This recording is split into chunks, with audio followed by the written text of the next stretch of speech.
sikreto ng di matapos na hapag. Gabi na. Walang kagatol-gatol na dilim ang bumabalot sa liblib na bahay bakasyonan ng magkaibigang sina Lyra, Ben, Maya at Leo. Nasa bundok sila, naghahanap ng konting pahinga mula sa ingay ng syudad. Sa gitna ng kanilang inuman, napansin ni Lyra na wala si Ben. Nasaan si Ben? Tanong niya, na medyo nahihilo na. Baka nag-CR lang. Sagot ni Leo, abala sa pag-iihaw ng hotdog.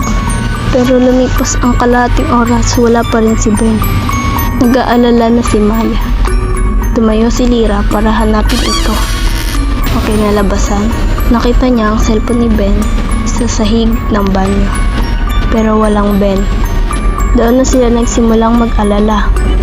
Naghanap sila sa buong bahay, sa likod bahay at kahit sa kalapit gubat. Walang Ben. May serial killer daw sa lugar na to, diba? Nanginginig na bulong ni Maya. Agad na patingin ang lahat kay Leo. Si Leo, tahimik siya. Laging nakamaskara sa gitna ng grupo. Mahilig sa mga survival at horror na bagay. At bukod pa roon, napansin ni Lyra kanina na may kakaiba siyang galos sa braso. Leo, bakit ka nag-aalala? Tanong ni Maya, may pagdududa sa boses. Tsaka yung galos mo. Napater si Leo. Ako? Nadulas lang ako habang nag-iihaw. Anong pinagsasabi niyo? Nagsimula ang pagtatalo. Ang hinala ay bumagsak lahat kay Leo. Tinitigan siya ni Lyra. Nakita niya ang takot sa mata ni Leo. Pero may iba pa roon. Desperation. Sige, kung hindi ikaw, Hamon ni Lyra. patunayan mo. Sa paghahanap nila ng ebidensya, nakita ni Maya sa kusina ang isang kutsilyo na may bahid ng dugo. Nakatago sa ilalim ng lababo. Agad silang nagkagulo. Tiyak na si Leo ang salarin. Sinubukan nilang pigilan si Leo na tumakas, na nagresulta sa isang matinding habulan at pag-aaway. Sa gitna ng kaguluhan, isang malakas na sigaw ang umalingaw-ngaw. Hoy, anong ginagawa niyo? Lahat sila ay natigilan. Ang boses na iyon ay galing sa labas. Dahan-dahan silang lumabas.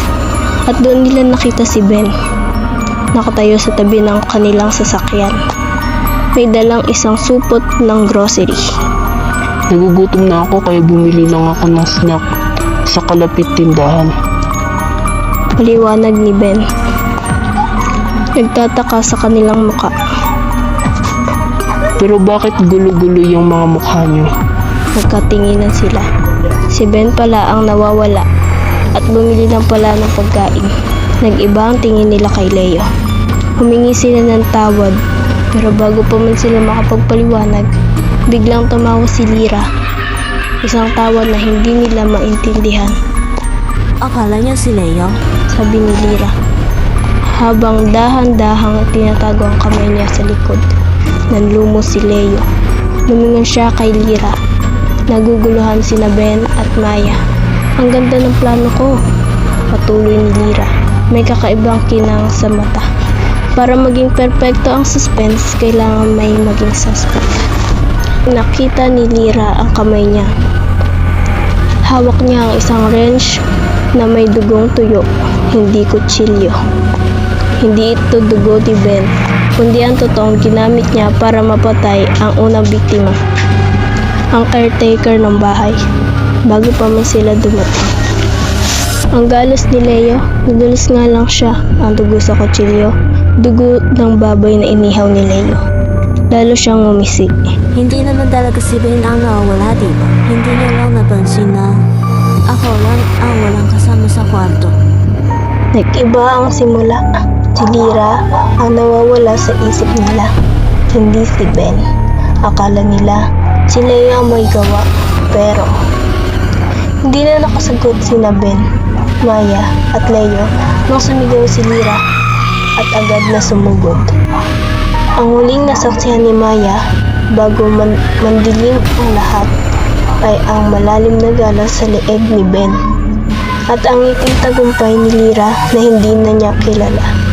Sa dulo ng lahat, hindi si Leo ang killer, kundi si Lyra, ang kaibigan na walang pinalampas at walang naghinala.